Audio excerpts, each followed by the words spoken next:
Apa nih solusinya, Kang? Wah, saya ditanya seperti saya menteri kayaknya. Kan Akang mitranya Kementerian Pendidikan ya. Banyak guru sekarang dibebankan untuk urusan administrasinya ketimbang urusan dia mengupgrade dirinya.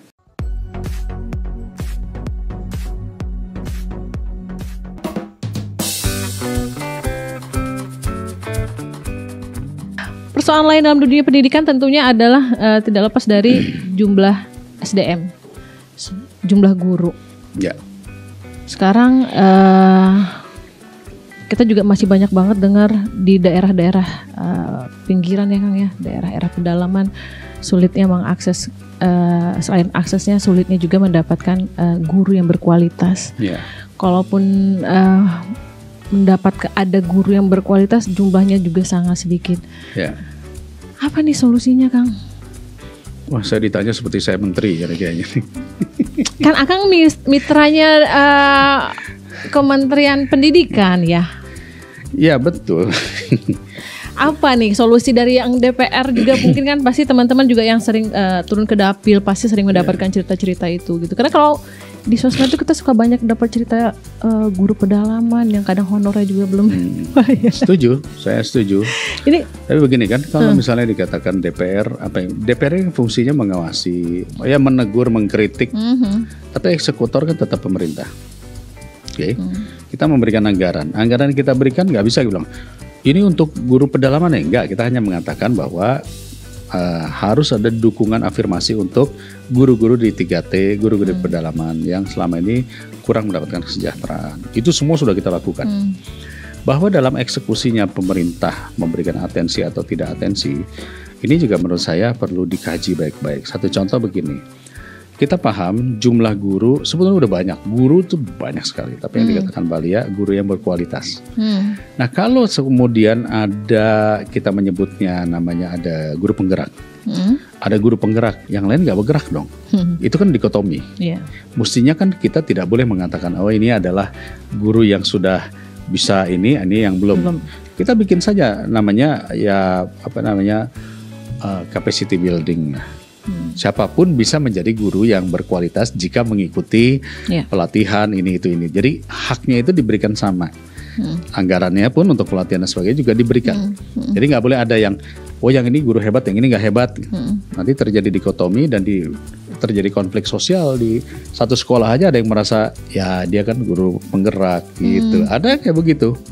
Nah menurut saya konsep-konsep seperti ini harus kita hilangkan, diganti menjadi guru-guru upgrade, namanya guru yang terupgrade sama guru yang belum terupgrade.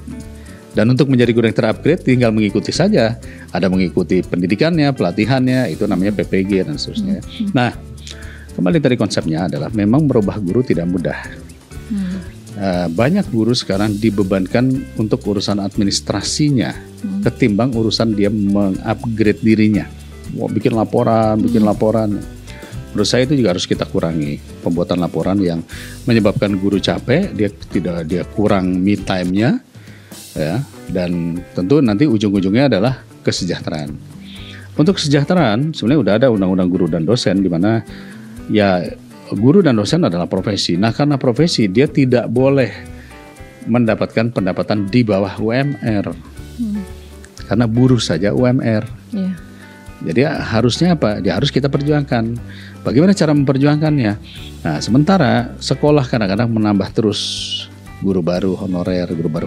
Karena menunggu yang ASN lama, akhirnya nambah guru baru. Yang akhirnya dibayar melalui bos. Sisa-sisa bos pakai buat bayar. Itulah yang kemudian cerita guru hanya dibayar 300.000, 500.000 dan sebagainya. Mestinya enggak gitu. Kalau guru adalah profesi, dia punya sertifikasi, dia harusnya mendapatkan di atas UMR dan mendapat tunjangan sertifikasi. Artinya dia bisa mendapat 8 jutaan gitu. Dan ini sudah banyak terjadi. Nah, salah satu konsep untuk menaikkan derajat itu adalah yang P3K ini. Dari target 1 juta guru sudah 700.000 lebih yang terangkat. Anggarannya dibayarkan dari pusat. Tapi kadang-kadang daerah nggak mau ngangkat karena takut jadi beban. Nah ini lagi kita review terus agar daerah dipush untuk mengangkat AM mereka menjadi P3K ASN dengan gajinya nanti dari pusat. tentunya. Anggarannya sudah disiapkan melalui DAU namanya. Ini sedang berjalan, tapi masih satu sama lain masih banyak ya min plusnya lah, tapi ongoing proses. Nah harapannya kalau guru sudah terangkat menjadi P3K berarti pendapatannya sudah jauh lebih tinggi dari yang kemarin dia sebagai honorer. Mestinya bisa dong mengupgrade dirinya melalui pelatihan, melalui apa, sehingga semuanya capable untuk menjadi guru-guru penggerak. Gitu. Ini sedang dilakukan, ongoing proses. Karena juga salah satu tuntutan dari kurikulum Merdeka ini kan, Kang, guru itu benar-benar dituntut kreatif. Betul. Guru itu jangan ada istilah katanya mendengar anak itu bosan di kelas. Oh berarti gurunya nih nggak kreatif nih. Gimana caranya nih? Jadi kalau di sekolah yang anak saya itu gimana caranya guru itu bisa selalu membuat anak-anak tuh punya ide-ide yang kreatif, yang menyenangkan dan segala macam. Padahal kayak Akang bilang tadi dengan tugas-tugas dia juga dan segala macamnya itu kadang-kadang juga sudah menyita. Ya betul. Saya sih nggak sepakat ya kalau orang tiap hari harus kreatif. Nggak ada manusia yang tiap hari bisa berpikir kreatif. Saya kebetulan latar belakang saya orang kreatif ya. Saya berasal dari dunia ekonomi kreatif dan saya pun kalau ngasih katakanlah ngasih stadium general atau kuliah umum, ya isinya itu aja. Karena materi saya hanya itu saja. Saya baru kreatif ketika ditanya orang. Ketika ada masalah kita kreatif. Orang tua manapun juga nggak mungkin tiap hari bisa sekreatif guru. Bukan. Misalnya anaknya bawel gitu. Oh hari ini dia pakai badut, baju badut. Nanti besok baju Batman. Lama-lama baju apa lagi yang harus dipakai ya? Udah nggak tahu. Nah, menurut saya bukan esensinya bukan soal itu. Esensinya adalah konsistensi menjadi orang yang menyenangkan. Kreatif itu kadang-kadang tidak terlalu dibutuhkan. Kalau muridnya senang, mereka akan nyaman. Jadi kalau misalnya ditanya, ujung-ujungnya adalah kesanggupan anggaran kita. Kebetulan saya lagi bikin panja pembiayaan pendidikan, di mana hampir semua urusan pendidikan itu kan sesuai dengan Undang-Undang Dasar Negara Republik Indonesia Pasal 31 yang mengatakan bahwa negara bertanggung jawab atas pembiayaan sekolah dasar. Nah, mestinya tidak perlu lagi membiayai anaknya untuk sekolah. Ya, artinya gratis. Tapi kan realitanya masih banyak pungutan. Itu menandakan bahwa bos kita ya kurang untuk menutupi biaya pembiayaan sekolah. Nah, ketika berbicara kalau gitu ditambah dong. Saya sepakat. Bos ditambah. Saat ini kan bos ukurannya kan kalau nggak salah SD 450.000, SMP berapa ya? 750, SMA 1 juta misalnya per kepala siswa per tahun.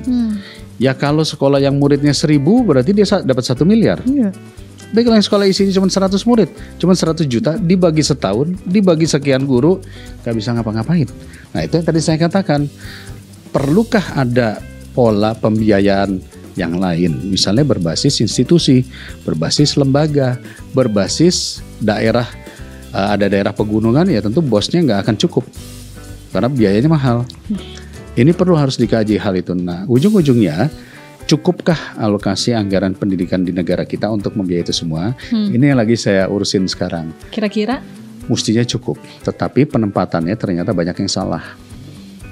Utamanya di mana? Yang simpel aja ya. Amanat undang-undang adalah 20% dari APBN atau APBD, APBN dan APBD untuk pendidikan. Kalau 20%, kurang lebih itu 650 triliunan.